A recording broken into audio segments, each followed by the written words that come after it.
When most people think of drones, they usually imagine a big, scary, four-armed miniature helicopter. Enter DJI's newest solution, their smallest and most portable drone to date, the DJI Mavic Pro.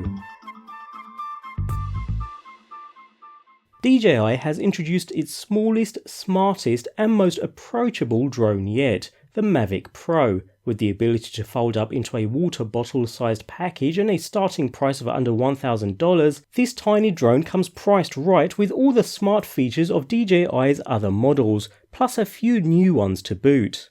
Even the package is deceptively small. Inside we're presented with the DJI Mavic drone itself, along with its even smaller controller unit, a small envelope containing user manuals and other such literature, a battery charging adapter along with a power cable, a micro USB cable, RC cables for connecting different smartphones to the controller, and wrapped up in microfiber pouches, additional propellers. All in all, a fairly standard package.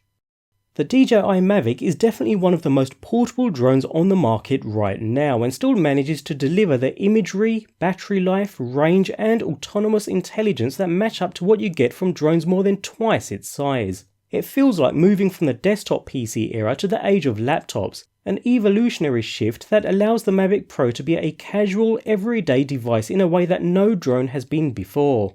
Weighing at just over 1.5 pounds is ultra light too, and compared to DJI's past drones it's tiny at half the size of the company's flagship Phantom 4. This is all thanks to a new folding design in which the two front arms swing forward while the rear limbs flip down and outwards, giving us that classic quadcopter shaped design.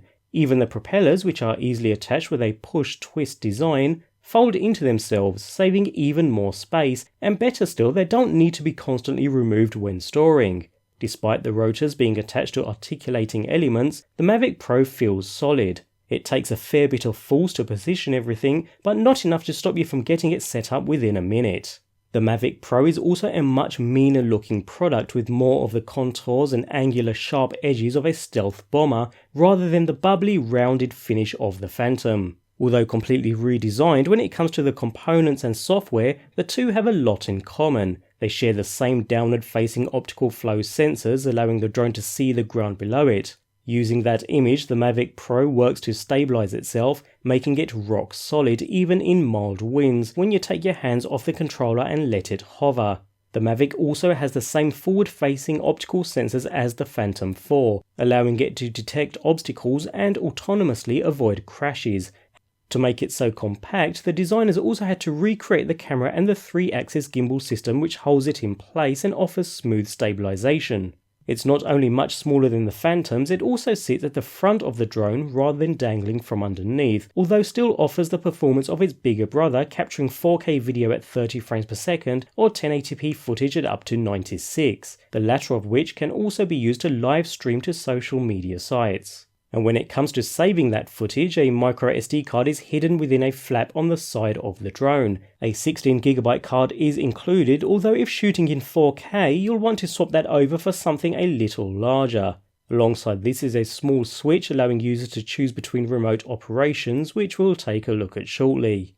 There are some drawbacks to the Mavic's small size though, the main one being how low it sits to the ground. When unfolded into its flying position, it has only short legs keeping its belly off the ground. That means you don't have a lot of clearance during takeoff and landing, and will want to avoid tall grass that a Phantom's rotors would easily pass over. Nevertheless, the 3830 mAh battery is easily removable and is just as compact as the drone. Taking just over an hour for a full charge, DJI claim a 27-minute flight time, although that'll depend upon the flight conditions and how hard the drone is pushed during flight. Nevertheless, it makes swapping batteries in the field a quick and easy procedure.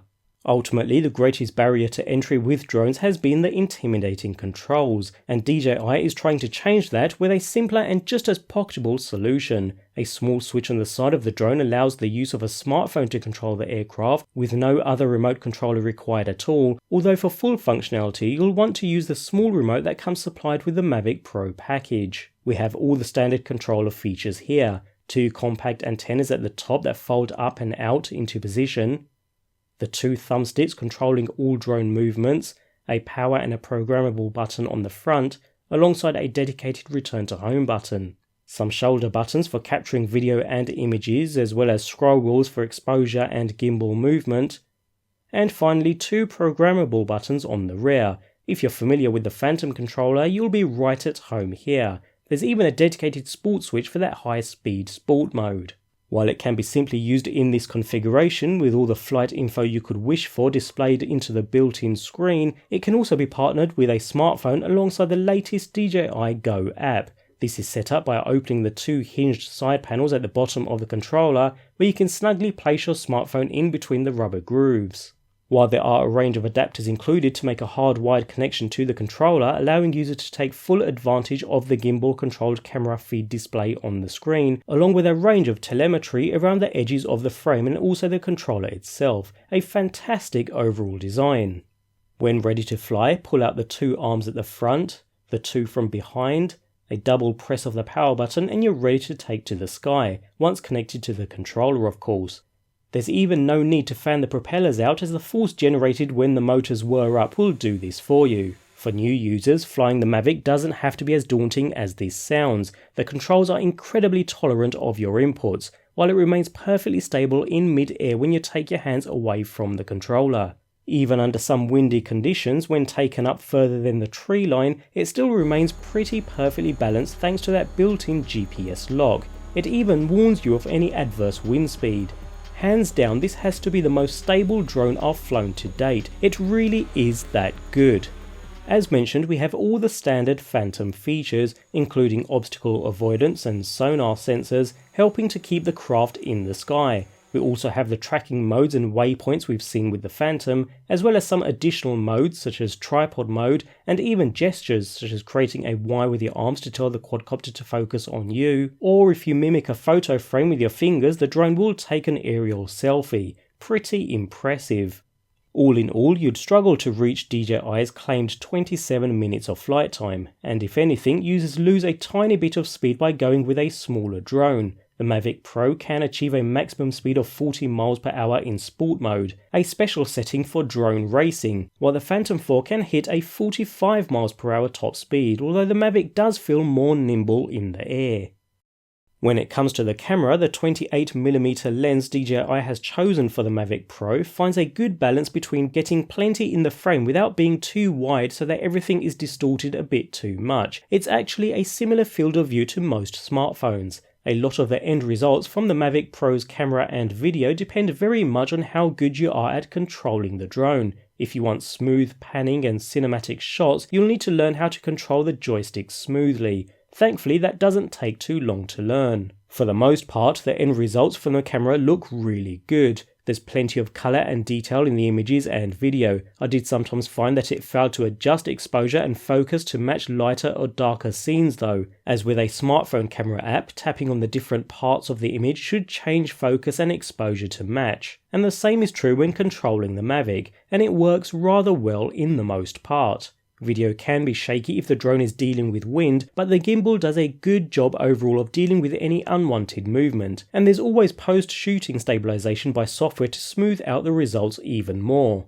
One issue that could be improved is that the camera doesn't focus automatically without you touching the smartphone screen to focus. That means if you want to record video or take pictures, you will need to have the phone connected and remember to tap in order to ensure everything is properly focused beforehand. And when focused, whether it's 1080p or even up to 4K resolution, video is crisp, sharp, and seriously impressive.